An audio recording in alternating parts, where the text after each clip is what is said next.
Hello guys, welcome back to my YouTube channel accountancy hustlers. कैसे हैं आप? Hope you are all well.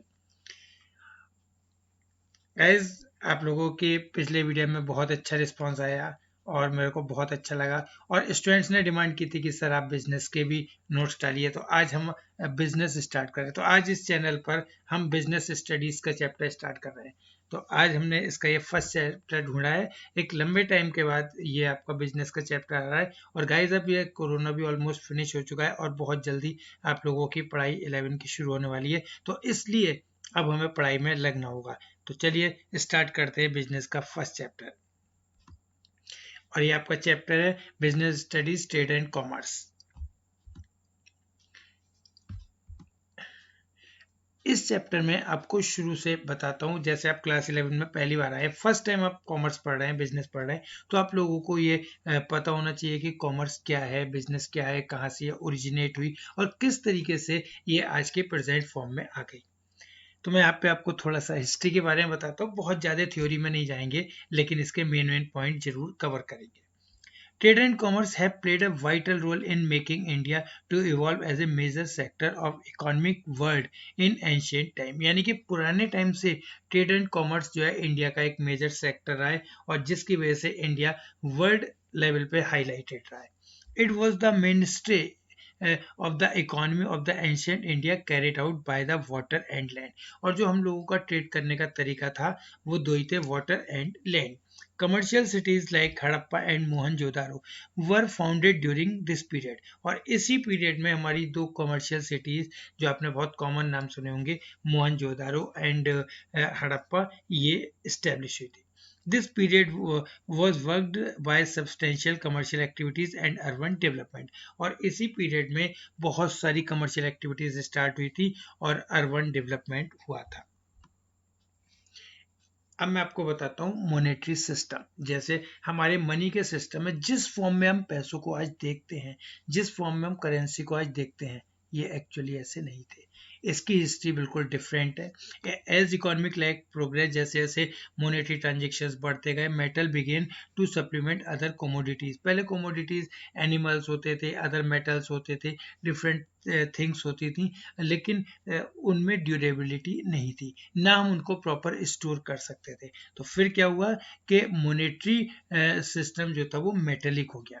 Other commodities as money because of its durability and divisibility, और easily divide हो सकती थी, durability थी, तो यहाँ पर हमारी मेटेलिक मनी आ गई।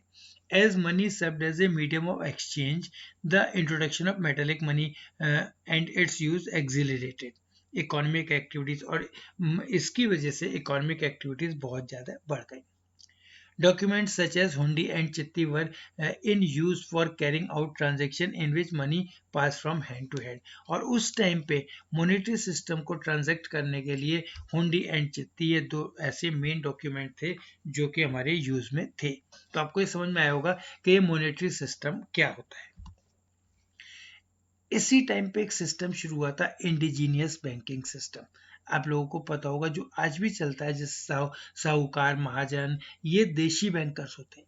पहले जैसे बैंक आजकल है, इस टाइप का बैंकिंग सिस्टम नहीं था, इस टाइप के बैंक्स नहीं थे। पहले जो ये साहूकार लोग थे, महाजन थे, मनी लेंडर्स थे, ये लोग मनी को सप्लाई करते थे, ये फाइनेंस को पूरा करते थे, and they were prominent in the society. ये इतने ज़्यादा थे कि लोग इन्हीं पर विश्वास करते थे। Indigenous banking system played a prominent role in lending money and financing domestic and foreign trade with currency and letter of credit। ऐसा इसलिए भी था कि यहाँ पर फार्मर्स को इजीली मनी अवेलेबल हो जाती थी। इन लोगों का कोई फिक्स टाइम नहीं था, कोई भी farmer at the time of need any time इनको अप्रोच कर सकता था और इनसे मनी इजीली मिल जाती थी। लेकिन इनमें जो बेसिक डिफरेंस था वो ये था कि इनका रेट ऑफ इंटरेस्ट बहुत ज़्यादा हाई था। Agriculture and domestication of animal were important components of the economic life of the ancient people।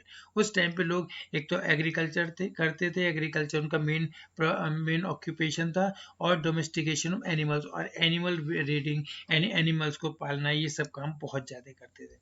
The artisans craftsmen and skilled laborers of different kind learned and developed skills and knowledge which were passed on from one generation to another.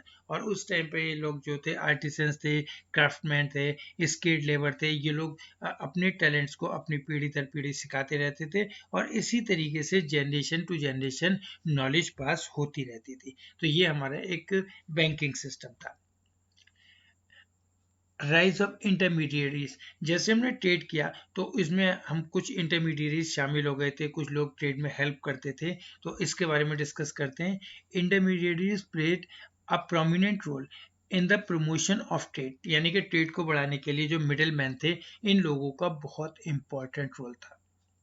It comprised of the commission agents, brokers, distributors, both for wholesale and retail trade. आज भी आप देखते हो कि हम जो business करते हैं, ट्रेड एंड कॉमर्स फ्लोरिश करता है, वो किसकी वजह से करता है? इंटरमीडियरीज की वजह से। जो एजेंट्स हैं, कमीशन एजेंट्स हैं, ब्रोकर्स हैं, ये ट्रेड को बढ़ाने में काफ़ी हेल्प करते हैं। तो ये काम एंशियंट टाइम से, यानी कि पुराने टाइम से चलता चला रहा है। Bankers began to act as the trustees and executors of the endowment, यानी कि जो बैंक्स थे वो एक तरीके का ट्रस्टी का और एग्जीक्यूटर्स का काम करते थे और लोगों को गारंटी भी देते थे।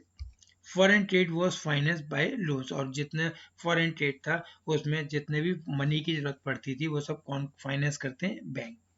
Commercial and industrial banks later evolved to finance trade and commerce, and agricultural banks provide both short-term and long-term loans for finance to finance agriculture. यानी कि कमर्शियल बैंक जो थे वो इंडस्ट्रीज के लिए और अदर फाइनेंसेस करते थे, और जितने एग्रीकल्चर बैंक थे वो एग्रीकल्चरिस्ट को और फार्मर्स को फाइनेंस करते थे। Trading communities, in different part of the country different communities dominate है। उस टाइम पे जो ट्रेडिंग कम्युनिटीज थी, यानी कि अलग अलग जो कास्ट के लोग थे वो अलग अलग टाइप का ट्रेड करते थे। इसके बारे में डिस्कस करते हैं। जैसे Punjabis and Multanis merchants handled business in northern region. जो नॉर्दर्न रीजन था वहां पर कौन डोमिनेट थे? Punjabis and Multani. Bhatts manage the states of Gujarat and Rajasthan. Gujarat और राजस्थान स्टेट जो थी वो कौन लोग मेंटेन करते थे, कौन उसको डोमिनेट करते थे? भट्ट्स लोग। In western India these groups were called Mahajan, और इन वेस्टर्न ग्रुप में, वेस्टर्न इंडिया में हम इन लोगों को क्या बोलते थे? महाजन, यानी कि साहूकार। Other urban groups included professional classes, और जो डिफरेंट ग्रुप्स थे professional classes such as hakim and vaid, vakil, pandit और मुल्ला, टीचर्स, पेंटर्स एट्सेट्रा। ये लोग डिफरेंट अदर्स जो प्रोफेशंस थे उसको डील करते थे। तो टोटल सिस्टम इस तरीके से बना हुआ था कि जो पंजाबी और मुल्तानी थे वो नॉर्दर्न रीजन्स को डोमिनेट करते थे, भट्ट्स जो थे वो राजस्थान और गुजरात को करते थे, वेस्टर्न में महाजन लोग थे, और अदर एरियाज में डिफरेंट प्रोफेशनल थे। इस तरीके से हमारा ट्रेड एंड कॉमर्स मैनेज होता था। ट्रांसपोर्ट, और सबसे ज़्यादा इम्पोर्टेंट जो ट्रेड एंड कॉमर्स को इंक्रीज करने में पार्ट है वो है transport. Transport by land and water was popular in ancient time. उस टाइम पे दो ही तरीके से ट्रेड होता था, या तो वाटरवेज से या लैंडवेज से, यानी कि रोडवेज से। Trade was maintained by both land and sea. Maritime, जितना ये near the sea coast trade था वो एक इम्पॉर्टेंट ब्रांच थी ग्लोबल ट्रेड की, यानी कि लोग अपने जो बिजनेसमैन थे नियर द सी अपने इस्टेब्लिशमेंट्स बनाते थे, वहाँ से ट्रेडिंग करते थे। मेजर एक्सपोर्ट्स एंड इंपोर्ट, उस टाइम के जो मेजर एक्सपोर्ट्स और इंपोर्ट्स थे इनके बारे में बताता हूँ मैं आपको कि एंशियंट टाइम में क्या क्या हम लोग एक्सपोर्ट करते थे और क्या क्या इंपोर्ट करते थे। बच्चों ये आपके लिए जानना बहुत जरूरी है कि हम किस तरीके से क्या चीज़ें एक्सपोर्ट करते थे, क्या इंपोर्ट करते थे, और क्या एक्सपोर्ट और इंपोर्ट हमारे प्रोमिनेंट थे। Spices, wheat, sugar, Indigo, opium, cotton, live animals, pearls, sapphires, granite and copper, ये सब आइटम हम क्या करते थे? एक्सपोर्ट करते थे। और इंपोर्ट क्या करते थे? Horses, animals, products, Chinese silk, wine, gold, silver, tin, copper, lead, rubies, glass, amber etcetera, ये चीजें हम इंपोर्ट करते थे। तो आपको समझ आता होगा कि हमने क्या एक्सपोर्ट करते थे और क्या इंपोर्ट करते थे। मेजर ट्रेड सेंटर, उस टाइम पे हमारे जो मेजर ट्रेड सेंटर थे जहाँ से हम बिजनेस करते थे, ट्रेड करते थे, वो क्या थे? पाटलिपुत्रा, पेशावर, तक्षशिला, इंद्रप्रस्थ, मथुरा, वाराणसी, मिथिला, उज्जैन, सूरत, कांची, मदुरा, ब्रोच और कावेरीपट्टा एंड तिमरालिपति, ये सब मेजर ट्रेड सेंटर थे, यहाँ से हम ट्रेड करते थे।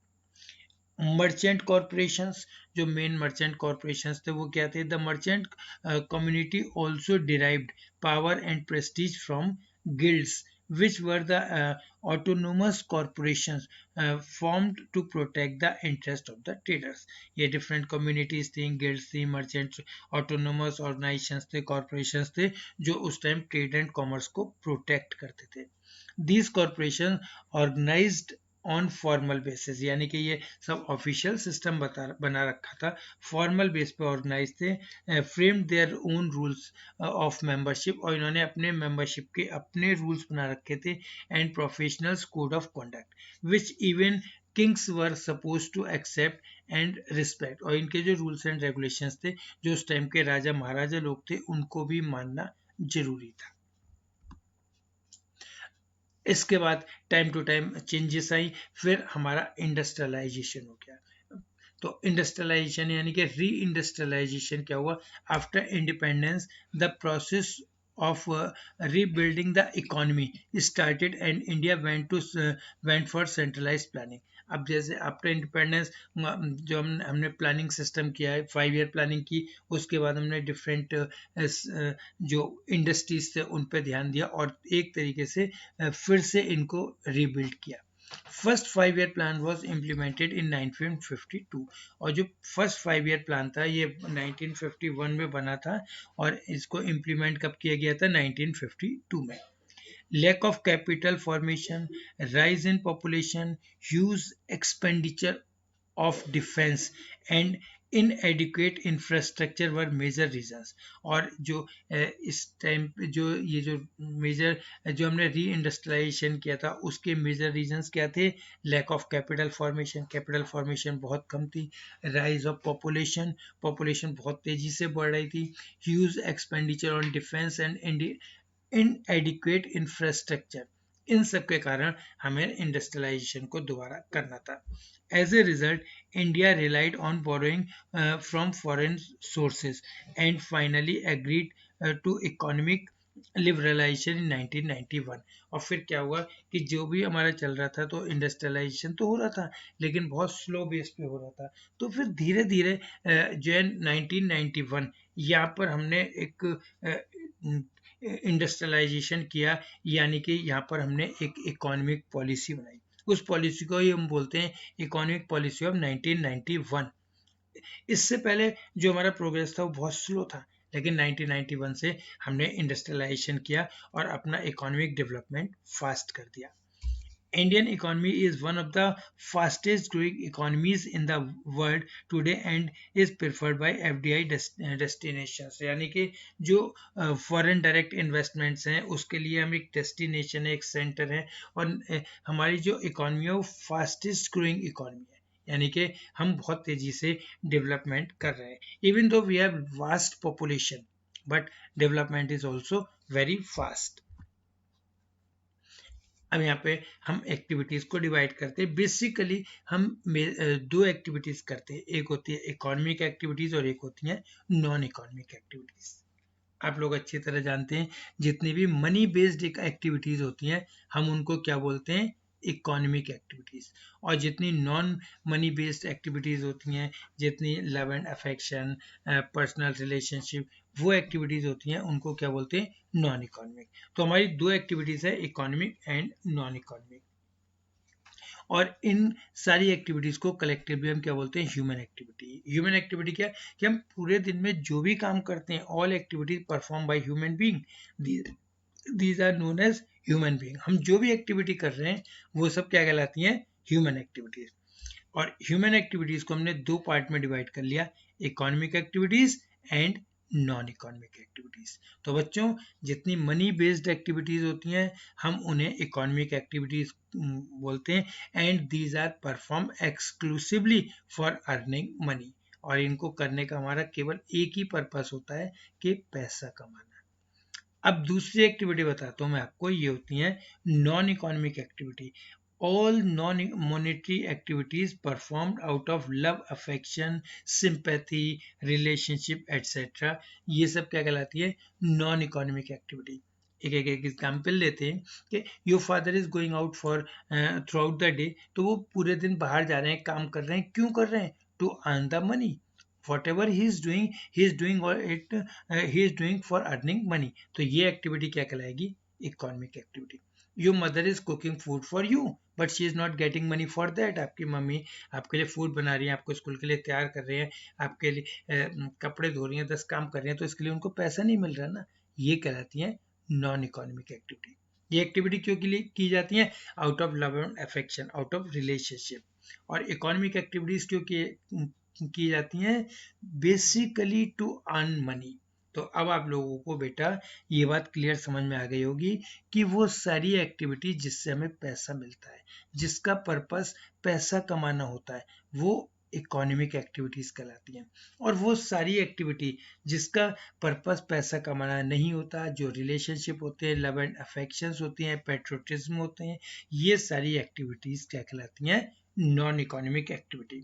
आपको समझ आ गया कि हम लोग जो टोटल एक्टिविटी करते हैं वो कहलाती हैं ह्यूमन एक्टिविटीज। तो यानी कि हमने एक ह्यूमन बीइंग के दो पार्ट कर दिया, economic part and non economic part. Economic part जो हो गया वो मनी बेस्ड एक्टिविटीज हो गई, इकोनॉमिक एक्टिविटीज, और जो नॉन इकोनॉमिक पार्ट है वो उसका पर्सनल लाइफ हो गई।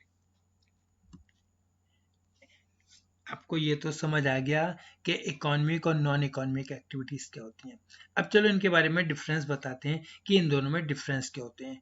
एक बार फिर इसको रिकॉल कर लेते हैं कि जितनी भी मनी बेस्ड एक्टिविटीज होती हैं these are called economic activities. जितनी रिलेशनशिप से रिलेटेड, लव एंड अफेक्शन से रिलेटेड एक्टिविटीज होती हैं, सिंपैथी से रिलेटेड एक्टिविटीज होती हैं, वो क्या कहलाती हैं? Non economic activities.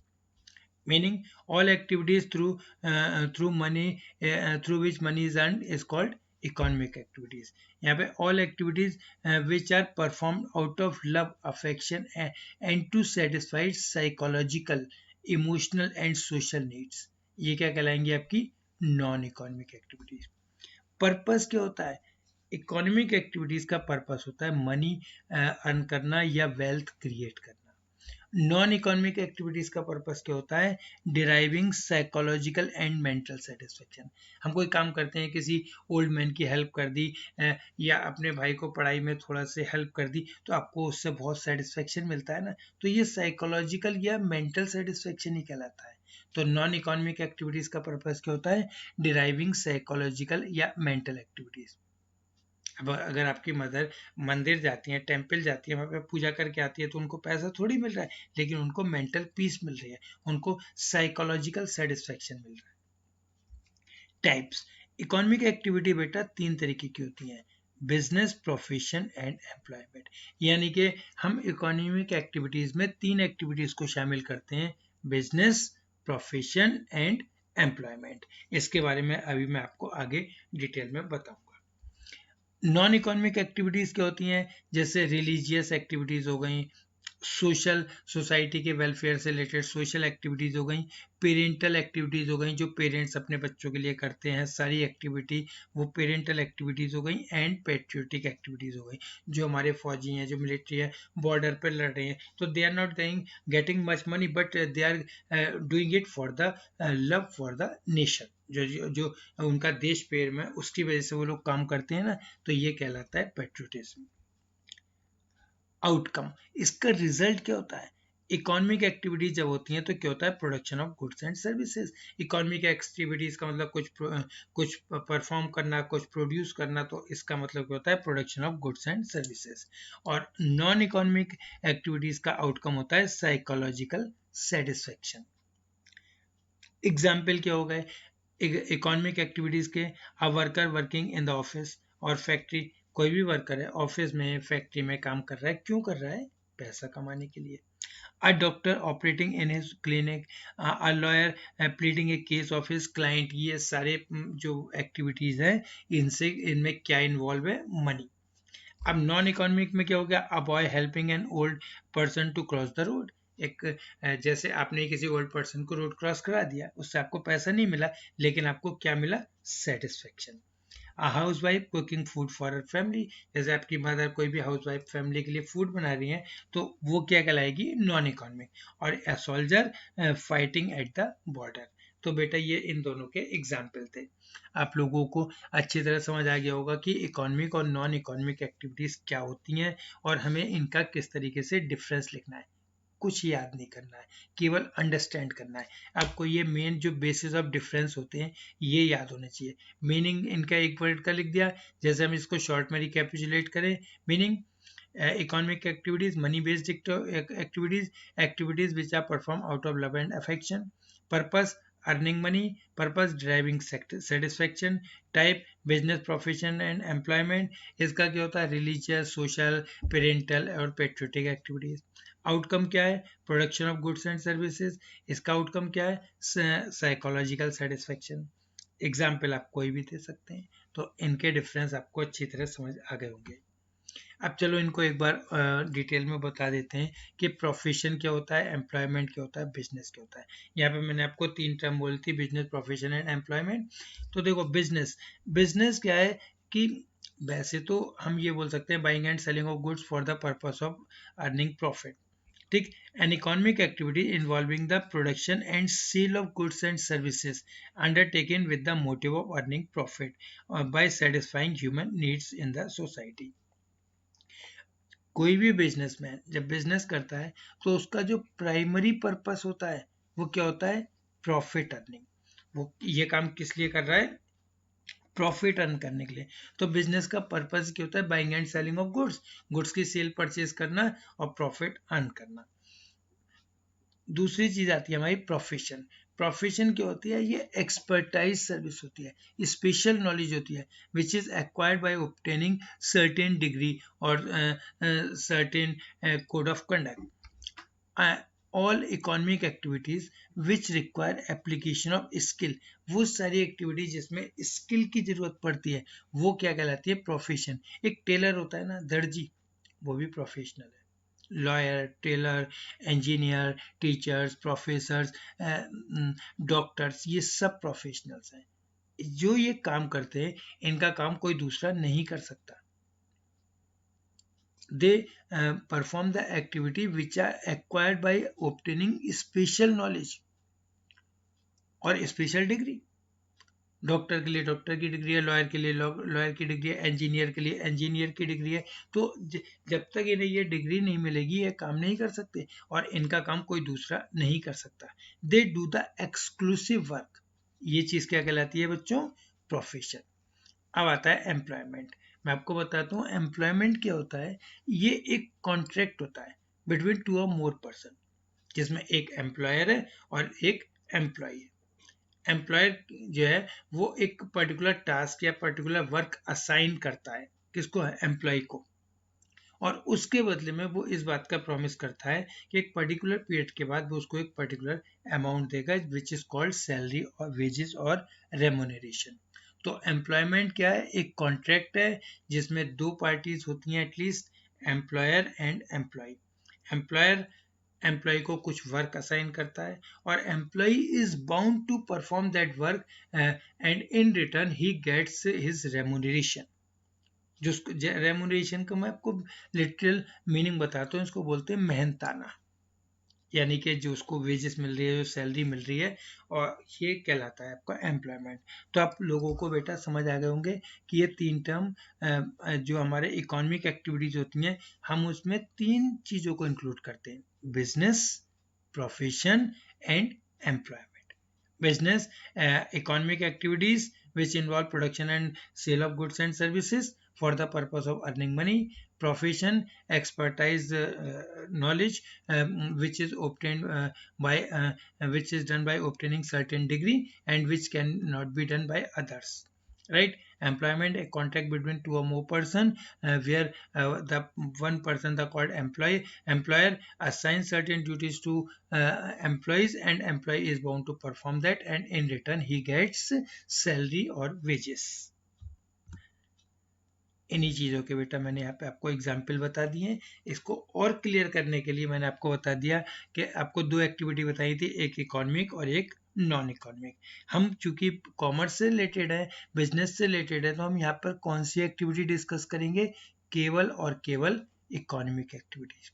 Economic activities को हमने 3 पार्ट में डिवाइड कर लिया है, जैसा मैंने आपको ही बताया था, business, profession and employment. Business के मैंने आपको मीनिंग पीछे बता दिया था। ये कुछ इसके एग्जाम्पल हो गए, जैसे मेडिकल का बिजनेस हो गया, लीगल हो गया, अकाउंटिंग हो गया, ये सब बिजनेस में हो गए। प्रोफेशन में ये प्रोफेशनल्स हो गए, ये लोग जो प्रोफेशन करते हैं, दे आर कॉल्ड प्रोफेशनल्स, जैसे डॉक्टर्स हो गए, लॉयर्स हो गए, चार्टेड अकाउंटेंट्स हो गए। एम्प्लॉयमेंट में जैसे मेडिकल काउंसिल हो गए, बार काउंसिल हो गए, इंस्टीट्यूट ऑफ चार्टेड अकाउंटेंट्स हो गए एंड अकाउंटेंट्स ऑफ इंडिया, ये सब एग्जाम्पल हैं एम्प्लॉयमेंट के। तो बच्चों आपको समझ आ गया होगा कि प्रोफेशन, एम्प्लॉयमेंट और बिजनेस क्या होता है। कोशिश करते हैं अच्छी तरीके से इसको समझने की, क्योंकि ये बेसिक्स हैं। आप पहली बार बिजनेस पढ़ रहे हो और आगे आपको बहुत सारी चीज़ें पढ़नी है। तो चूंकि चैप्टर बहुत बड़ा है, तो मैंने इसको 2 पार्ट में डिवाइड किया है और फर्स्ट पार्ट में छोटे छोटे पॉइंट्स को कवर किया है कि आपको हर चीज़ क्लियर होनी चाहिए। अब चलो हम डिस्कस करते हैं कि बिजनेस की कैरेक्टरिस्टिक्स क्या होती है। जैसा भी हमने डिस्कस किया है, बिजनेस एक इकोनॉमिक एक्टिविटी होती है। अभी अभी आपको बताया है और आपको याद भी होगा कि इकोनॉमिक का मतलब मनी बेस्ड एक्टिविटी। जब भी हम बिजनेस की बात कर रहे हैं तो इसका मतलब क्या है कि we are engaged in producing some certain goods and or providing certain services. तो बिजनेस क्या है? Economic activity based on money, means the outcome of which is to earn money. Whenever we are talking about business, जब भी हम business की बात कर रहे हैं तो हम किसकी बात कर रहे हैं? प्रोडक्शन और procurement of goods and services. या तो प्रोडक्शन हो रहा है गुड्स का, या कोई सर्विस ऑब्टेन की जा रही है। तो यानी कि बिजनेस का मतलब क्या है? Production and procurement of goods and services. और बिजनेस का मतलब क्या होता है? Dealing in goods and services on regular basis. जब हम बिजनेस की बात कर रहे हैं तो इट मीन्स कि we are dealing in goods and services. और इसमें बेटा एक खास बात क्या है? Regular basis. अगर एक व्यक्ति अपने कोई प्रोडक्ट है, यानी कि ओल्ड प्रोडक्ट, उसको फायदे में बेच देता है, उसको प्रॉफिट हो गया, लेकिन ये बिजनेस नहीं है। बिजनेस के लिए गुड्स और सर्विस को रेगुलर बेसिस पे प्रोवाइड करना होता है और इन प्रॉफिट होना चाहिए। प्रॉफिट भी कैसे होना चाहिए? इंक्रीजिंग रेट पे। बिजनेस का मेन मोटिव क्या होता है? Profit earning. तो यानी कि मेन एक इसकी बहुत इंपॉर्टेंट कैरेक्टरिस्टिक है कि बिजनेस का मेन पर्पस क्या है? Profit earning. और एक बात आपको और पता होनी चाहिए कि बिजनेस में हमेशा जो रिटर्न होती है वो अनसर्टेन होती है। रिटर्न क्या हो गया? प्रॉफिट। कोई बिजनेसमैन पहले से पता नहीं लगा सकता कि उसको प्रॉफिट होगा या लॉस होगा। वो ये भी पता नहीं लगा सकता कि उसको कितना प्रॉफिट होगा या कितना लॉस होगा। तो बिजनेस में हर चीज क्या रहती है? अनसर्टेन। सब कुछ क्या रहती है? अनसर्टेन। और जब वो अनसर्टेन है तो हम अनसर्टेनिटीज को सर्टेन बनाते हैं। बिजनेसमैन जितने भी एफर्ट्स करता है तो उसके उसमें बिजनेस में क्या चीज शामिल हो गई? Element of risk. जब भी हम बिजनेस की बात करेंगे तो यहाँ पे क्या शामिल हो गई? Element of risk. आपने सुना होगा कि जो भी बिजनेसमैन है जितना ज्यादा रिस्क लेगा उतना ज्यादा प्रॉफिट होगा। एक बिजनेसमैन ने एक ठेला लगा लिया, 5,000 रुपए लगा के ठेला लगा लिया, तो चूंकि उसका इन्वेस्टमेंट बहुत कम है, उसका प्रॉफिट भी बहुत कम है। अब हम बात करते हैं एक दूसरे बिजनेसमैन का, जिसने 5 लाख रुपीज लगा के बहुत बड़ा शोरूम खोल दिया, तो उसका इन्वेस्टमेंट बहुत हाई है, वो रिस्क भी बहुत हाई रह रहा है, तो उसकी इनकम भी किस में होगी? थाउजेंड्स में और लैक्स में। तो बिजनेस में एलिमेंट ऑफ रिस्क हमेशा शामिल रहता है। एक बार फिर से इसको रिवाइज करते हैं। बिजनेस क्या है? Economic activity. जब भी हम बिजनेस की बात करेंगे तो वो कौन सी एक्टिविटी की बात कर रहे हैं? इकोनॉमिक की। यानी कि नॉन इकोनॉमिक एक्टिविटीज को हम बिजनेस में काउंट नहीं करते। और जब भी बिजनेस की बात करेंगे तो इसका मतलब क्या है कि या तो हम प्रोडक्शन कर रहे हैं या procurement of goods and services कर रहे हैं। बिजनेस का मतलब होता है dealing in goods and services on the regular basis. जब भी हम बिजनेस कर रहे हैं तो यानी कि गुड्स एंड सर्विसेज पे डील कर रहे हैं, और वो भी कैसे होना चाहिए? रेगुलर बेसिस पे। One time selling goods Earning profit is not business. For doing the business, we have to sell the goods or provide the service again and again and earn the profit, and that profit must be in increasing way. And then profit motive. Her business का main purpose क्या होता है? Profit कमाना. Business क्या करता है? Customers को यानी कि जनरल पब्लिक को सेटिस्फाई करने के लिए अच्छी से अच्छी गुड्स एंड सर्विस प्रोवाइड करता है, लेकिन उसको उसका जो रिटर्न मिलना चाहिए वो क्या होता है? Profit. And business involves uncertainties. Business में अनसर्टेनिटी होती है. No businessman can decide or find out whether he will earn profit or loss, or he will earn what amount of profit or what extent of loss. और बेटा एक important element ये है कि business में risk factor हमेशा रहता है. इसीलिए जो बिजनेसमैन जितना ज्यादा रिस्क लेगा उसको उतना ज्यादा प्रॉफिट होगा. ठीक, करेक्टरिस्टिक्स क्लियर. आगे चलते हैं. एक्टिविटीज. बिजनेस के ऑब्जेक्टिव्स क्या है? बिजनेस का पर्पस क्या है? भाई हम बिजनेस कर रहे हैं तो क्यों कर रहे हैं? हमारे बिजनेस के मेन तो दो ही ऑब्जेक्टिव होते हैं. एक होता है सोशल ऑब्जेक्टिव और एक होता है इकोनॉमिक ऑब्जेक्टिव. हम पहले आपको बताते हैं कि इकोनॉमिक ऑब्जेक्टिव क्या होता है. बिल्कुल यही बताया था, money making. Earning profit. Earning profit is the prime objective of business. Business का जो पहला उद्देश्य है, पहला एम है, वो क्या है बेटा? Profit earning. Then market standing. हर बिजनेसमैन ये चाहता है मैं मार्केट में छा जाऊं, मेरा जो बिजनेस है बहुत हाई होना चाहिए. तो ऐसा करने से उसको क्या फायदा होगा? जितना ज्यादा उसके प्रोडक्ट पॉपुलर होगा उसका उतनी ज्यादा डिमांड होगी और उतना ज्यादा प्रॉफिट होगा. तो ये क्या होगा? Market standing. Every business wants that he must have good market standing and good market share. Optimum utilisation of the available resources.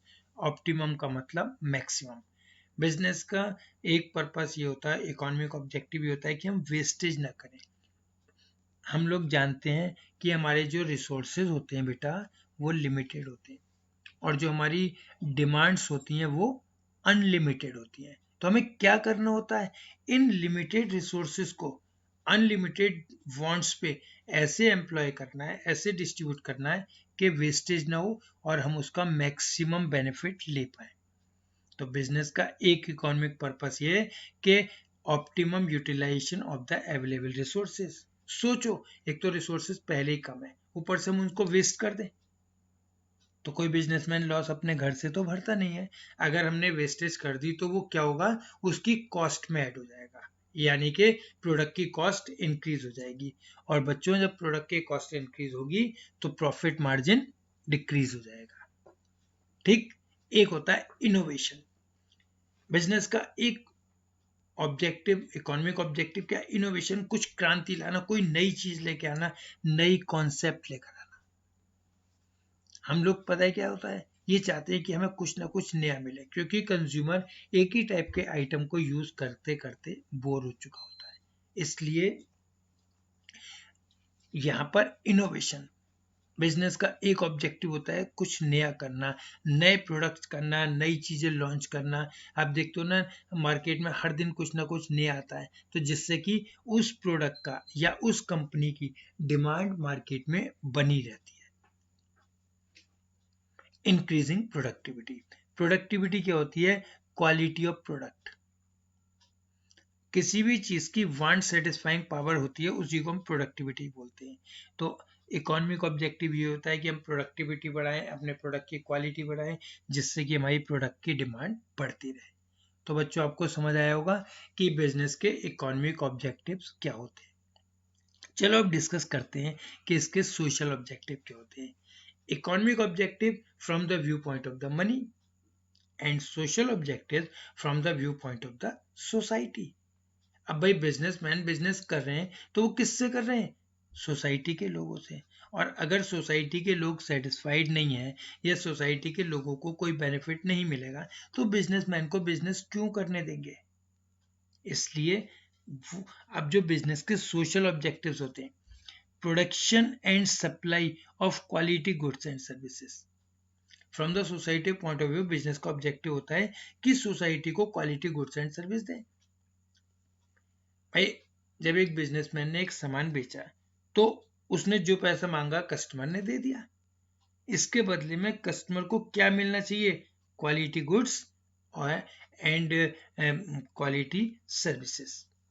As a customer, आप एक कस्टमर हो, आप लोग मार्केट जाते हो तो आप एक प्रोडक्ट मार्केट में क्या सोच के जाते हो? मैं बताता हूँ। जब भी हम मार्केट जाते हैं तो हमारे दिमाग में केवल एक बात होती है कि हमें सबसे अच्छा सामान सबसे सस्ता मिल जाए। We want best quality of product at least price. क्योंकि कंज्यूमर भी बहुत तेज होता है, वो बेटा माइंड करता है कि उसका पैसा बर्बाद ना जाए, जितना मनी वो खर्च कर रहा है उसकी उसे उतनी रिटर्न मिलनी चाहिए।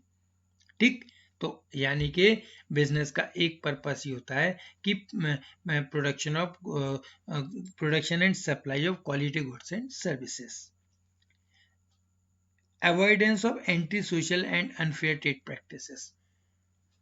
सोशल ऑब्जेक्टिव क्या है? एक बिजनेसमैन है, आपस में बिजनेसमैन कंपटीशन तो करें लेकिन वो ऐसे अनफेयर ट्रेड प्रैक्टिस ना करें। अनफेयर ट्रेड प्रैक्टिस क्या होती है?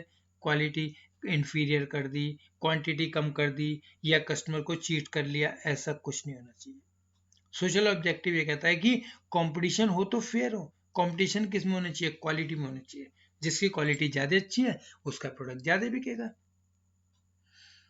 Generation of employment opportunities. अब ये बिजनेसमैन जब बिजनेस करते हैं तो उन्हें एम्प्लॉयज की जरूरत पड़ती है, तो वर्कर्स कहाँ से आते हैं? From society. तो बिजनेस और सोसाइटी आपस में बेटा इंटरकनेक्टेड है। बिजनेस सोसाइटी के ही लोगों को यूज करता है, तो जब बिजनेस को वर्कर्स की जरूरत पड़ेगी तो वो एम्प्लॉयमेंट अपॉर्चुनिटीज कहाँ जाएंगी? सोसाइटी में। तो ये किसका बेनिफिट हो गया? सोसाइटी का। This is called social benefit. Welfare of employees. Employees basically किसी भी ऑर्गेनाइजेशन के पिलर्स होते हैं। मेहनत कौन करता है? एम्प्लॉय। अच्छा प्रोडक्ट कौन बनाते हैं? एम्प्लॉयज। और उसका बेनिफिट या उसका गुड नेम किसके लिए जाता है? बिजनेसमैन के लिए। तो यहाँ पर क्या है कि एम्प्लॉयज का बेनिफिट होना चाहिए, एम्प्लॉयज का वेलफेयर होना चाहिए। उनको जैसे कि फ्री मेडिकल फैसिलिटी हो गई, फ्री एजुकेशन हो गए, उनका अम्यूजमेंट हो गया, या और जितने भी पर्क्स हैं वो सब बिजनेस एम्प्लॉयज को मिलने चाहिए। और एक चीज होती है कम्युनिटी सर्विसेज। कम्युनिटी सर्विस क्या होता है? बिजनेसमैन होते हैं, ये हम भी जानते हैं कि उन पर बहुत पैसा होता है, तो वो पैसा सोसाइटी के वेलफेयर के लिए भी लगाए। A part of money must be utilise for the welfare of the society. जगह जगह वेलफेयर सर्विसेज प्रोवाइड करें या सोसाइटी के डेवलपमेंट के लिए कुछ कुछ इन्वेस्टमेंट करें, ये सब कहलाते हैं सोशल ऑब्जेक्टिव। तो आपको बेटा समझ में आए होंगे कि बिजनेस के दो ऑब्जेक्टिव होते हैं, economic objective and social objective. एक और होते हैं ह्यूमन ऑब्जेक्टिव, और वो ह्यूमन ऑब्जेक्टिव क्या होते हैं? वर्कर्स से रिलेटेड, यानी कि वर्कर्स की ट्रेनिंग एंड डेवलपमेंट, वर्कर्स का प्रमोशन एंड वर्कर्स के अदर बेनिफिट्स। तो ये सब बिजनेस के ऑब्जेक्टिव्स होते हैं। आपको समझ आए होंगे ना कि बिजनेस के ऑब्जेक्टिव्स क्या होते हैं। चलो आगे चलते हैं। आज के लिए इतना ही। ये जितनी इंपॉर्टेंट बातें थी हमने बताई। और बेटा ये चैप्टर बहुत बड़ा है तो इसका एक पार्ट मैंने यहाँ पे फिनिश कर लिया है, और बहुत जल्दी सेकेंड पार्ट के लिए मैं आपके पास फिर से आऊँगा। तब तक आप कंटिन्यू करें, अच्छी पढ़ाई करें, कीप स्टडिंग, और जो भी आपके डाउट्स हैं वो मेरे को ज़रूर कमेंट बॉक्स में दें, और मेरे चैनल को सब्सक्राइब कीजिए, ज़्यादा से ज़्यादा शेयर कीजिए। Thank you so much.